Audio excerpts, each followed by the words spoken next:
Welcome to SK education video. तो आज मैं आपको क्लास 6 चैप्टर 2 बचपन उसके जो आगे के पार्ट थे वो बताऊंगी। आगे जो उसका चैप्टर बच गया था वो उसको आपको एक्सप्लेन करूंगी। तो चलो शुरू करते हैं। तो यहाँ जो लेखिका है वो कहती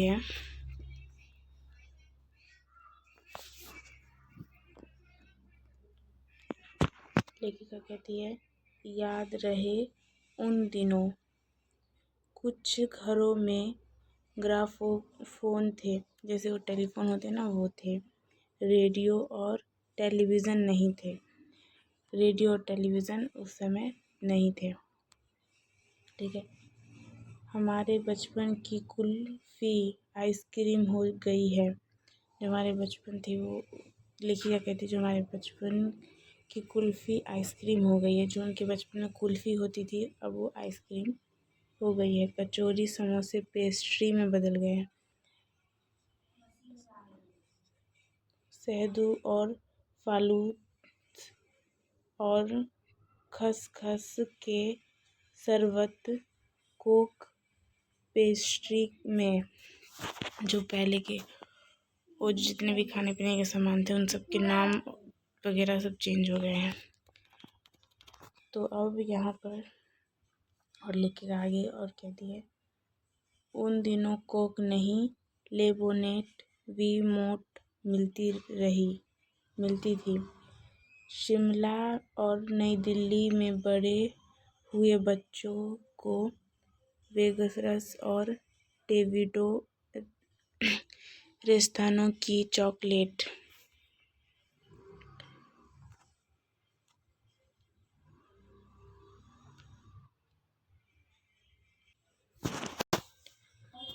तो यहाँ जो लिखी कहती है, शिमला और नई दिल्ली में बड़े हुए बच्चों को वेगस और डेविको रियासत की चॉकलेट और पेस्ट्री मजा देने वाली होती।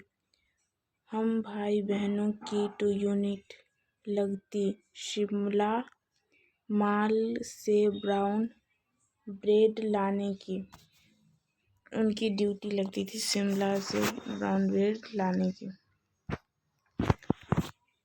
हमारा घर मॉल से ज़्यादा दूर नहीं था। जो मॉल थे उनसे ज़्यादा दूर नहीं थे। एक छोटी सी चढ़ाई और तो यहाँ लेखिका कहती, जो उनका घर था वो मॉल से ज़्यादा दूर नहीं था।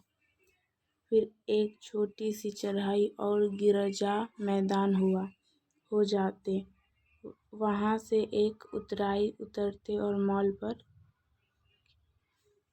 पर आ जाते।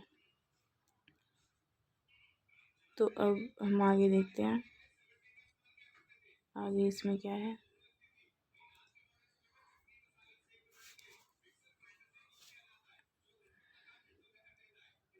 तो आगे इसमें कह रहे थे,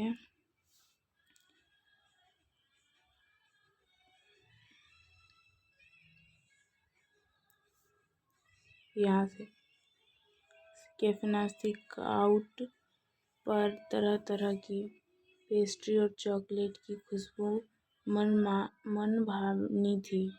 वहाँ पे जो खुशबू थी वो मन भावनी थी। हमें हफ्ते में एक बार चॉकलेट खरीदने की छूट थी। सबसे ज़्यादा मेरे पास ही चॉकलेट टॉफ़ी और स्टॉक रहता। मैं चॉकलेट लेकर घरे कभी ना खाती। घर लौटकर साइडबोर्ड पर रख देती और रात में खाने के बाद बिस्तर में लेटकर मज़ा से खाती। ये लेखिका कहती है। अब आगे वो कहती है, शिमला के काफर भी बहुत याद आते हैं। खट्टे मीठे, कुछ एकदम लाल, कुछ गुलाबी रस भरी।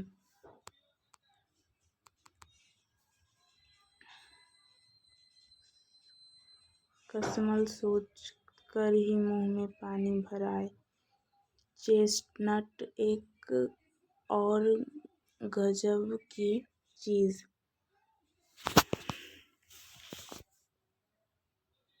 आग पर भुने जाने और फिर छिलके उतारकर मुंह में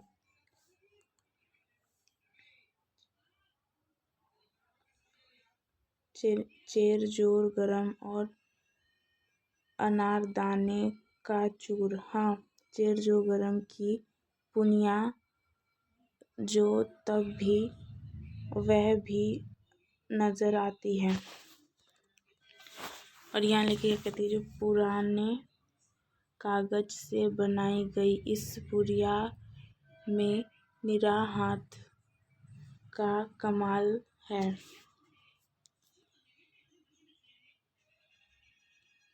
यहाँ पर लेखिका अपने बचपन के बारे में बताती है कि उनके बचपन में जो खाने पीने की चीज़ें थी वो कैसे मिलती थी। और कुछ चीज़ें ऐसी थी जिनके नाम अब बदल गए हैं, जैसे चॉकलेट तो चॉकलेट ही थी रह गई, लेकिन जो कुल्फ़ी थी उसकी जगह अब आइसक्रीम आ गई है। कोक, ये सब चीज़ बदल गई है। यहाँ लेखिका इसके आगे जो कहती है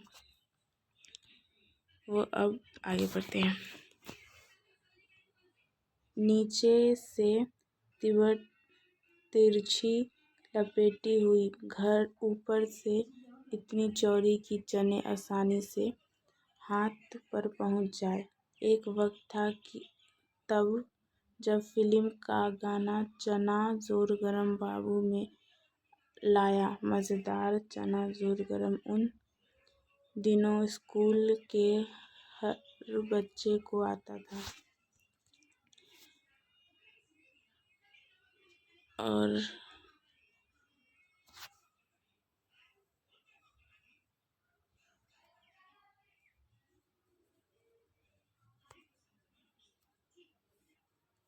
यहाँ पर और आगे लेखिका कहती है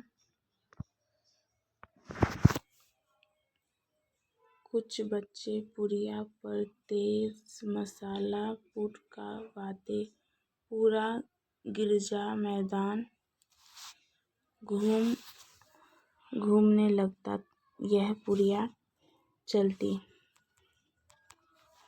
एक एक चना पापीट मुंह में डालने और कदम उठाने में एक खास ही तय रफ्तार थी। छुटपन में हमने शिमला रिज पर बहुत मजे किए, घोड़ों की सवारी की। शिमला के हर बच्चे को कभी न कभी यह मौका मिल ही जाता है। तो यहाँ लेखिका अपने बचपन के बारे में इस पूरे पैराग्राफ में बताती है।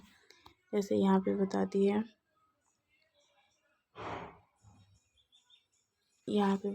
है कि जो उस समय सिर्फ रेडियो टेलीविज़न नहीं थे, सिर्फ ये था।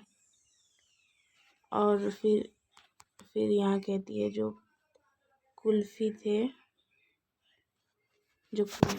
वो आइसक्रीम में बदल गए, और यहाँ कचौरी समोसे में बदल गए, और पेस्ट्री और पेटीज में बदल गया है।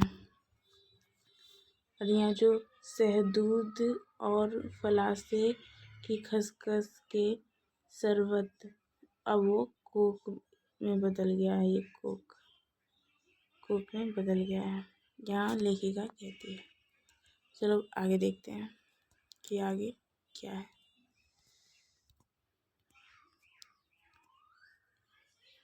अब आगे यहाँ पर लेखिका अब आगे बताइए। तो यहाँ पर देखते हैं। यहाँ पर लेखिका कहती है हम जाने क्यों घोड़ों की कुछ कम करतब करके समझते उन पर हंसते थे। ननिहाल के घोड़े खूब हष्ट पुष्ट और खूबसूरत, उनकी बात फिर कभी। जो ननिहाल होता है ना, ये जो ननिहाल है, ये नानी के घर को कहते हैं ननिहाल। ठीक है, ये नानी के घर को ननिहाल कहते हैं। तो यहाँ लेखिका कहती है जो नानी के घर के जो उनके घोड़े थे वो कुछ हष्ट पुष्ट और खूबसूरत थे, उनकी बात फिर कभी वो नहीं बताएंगे। ऐसा वो उन्होंने इस पूरे पैराग्राफ में कहा है। तो चलो अब आगे देखते हैं। तो आगे